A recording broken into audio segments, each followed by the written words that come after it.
Halo sobat, sahabat, penonton, apalah sebutannya. Ini pertama kali aku bikin video dan aku nggak tahu aku harus manggil apa. Anyway, pernah nggak sih kalian tuh ada di situasi dimana komunikasi di tim tuh kerasa kacau banget? Kayak misalnya aja nih, pesannya itu nggak nyampe, semua orang kebingungan atau malah saling lempar tanggung jawab. Itu tandanya kalian butuh yang namanya fungsi-fungsi manajemen sih. Kalian tahu kan apa itu fungsi-fungsi manajemen? Tahu kan? Tahu kan? Nggak perlu aku jelasin kan? Oke, kayaknya perlu. Oke, jadi biar aku jelasin dulu deh. Di video kali ini kita bakal bedah gimana caranya bikin komunikasi jadi benar-benar efektif pakai 5 fungsi manajemen: agak planning, agak organizing, directing, coordinating, dan controlling. Bingung? Ya, aku juga bingung. Bahasa Inggrisku jelek.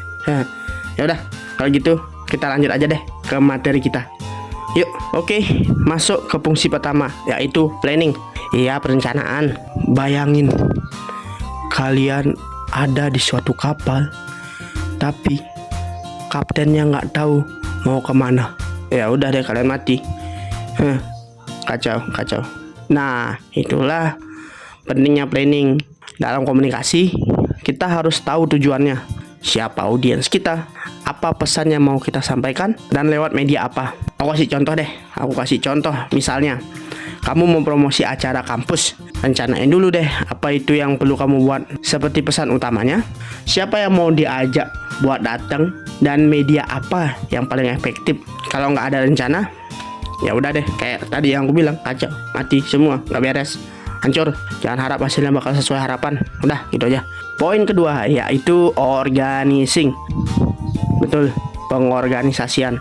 Setelah kalian tahu nih caranya membuat rencana, atau kalian tahu rencananya, sekarang waktunya organizing. Kalau diibaratkan, ini kayak kerja tim di dapur restoran. Ada yang jadi koki, ada yang urus plating, ada juga yang cuci piring. Dalam komunikasi juga kayak gitu. Setiap anggota tim harus tahu perannya masing-masing. Misalnya, siapa yang bikin materi, siapa yang jadi MC, dan siapa juga yang bakal handle sosial medianya. Kalau tugasnya nggak jelas, ya udah, bisa-bisa kayak di dapur tadi, koki cuci piring, yang cuci piring jadi koki, ya hancur. Next, ketiga ada directing, pengarahan. Bayangin nih, kalau kalian punya tim sepak bola, manajer ada, pemain ada, tapi kalian nggak punya pelatih. Nah loh, siapa yang bakal ngarahin? Kacau kan? Ya udah, kacau. Siapa yang jadi kiper, siapa yang jadi back. Nah, itu sama kayak directing. Nah, itu directing, kayak pelatih yang mau ngasih tahu tim mau main pakai strategi apa. Dalam komunikasi penting banget ada pemimpin yang kasih arahan yang jelas supaya tim bisa kerja sesuai rencana. Misalnya, kamu bikin postingan ini jam 5 sore ya, supaya engagementnya lebih tinggi. Kamu bikin ya planning acaranya kayak gimana, Londonnya gimana, jangan sampai gini. Kamu semuanya deh. Jadi semua jalan sesuai strategi. Next, yang keempat, coordinating. Koordinasi kayak jaringan listrik. Ya simpelnya kabel tiang listrik sih. Ya itu. Kalau satu aja sambungannya putus deh, misalnya lampu di rumah kalian pasti mati kan, padam, nggak bisa ngapa-ngapain, mati lampu, gelap, ada hantu.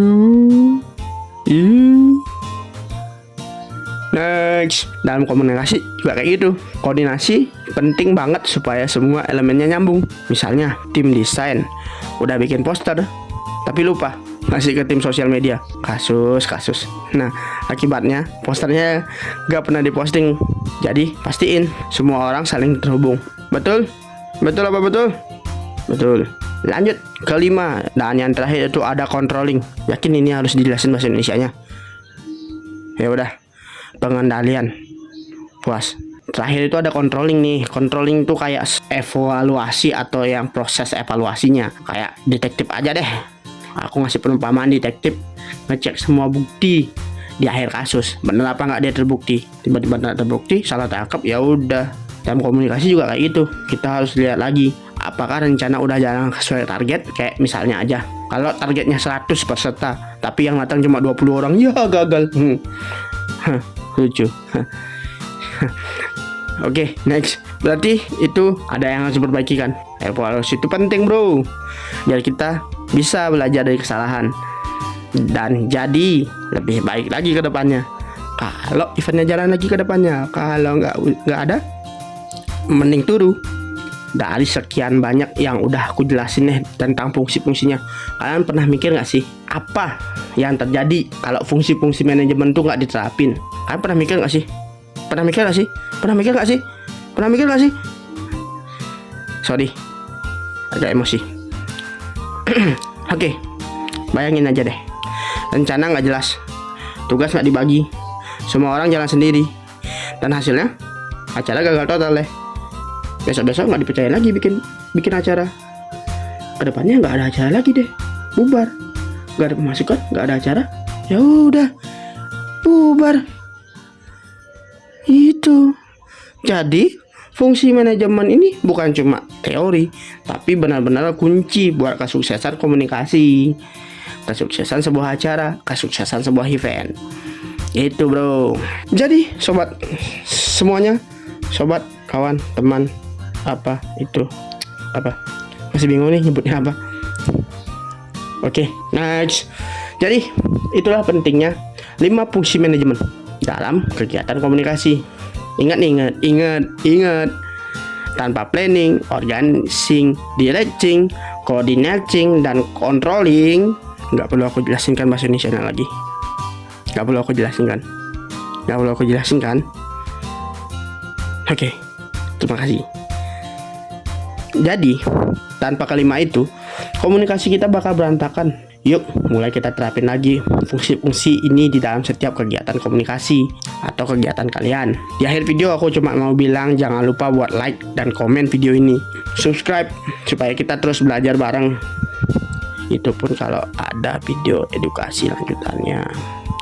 Sampai jumpa di video selanjutnya.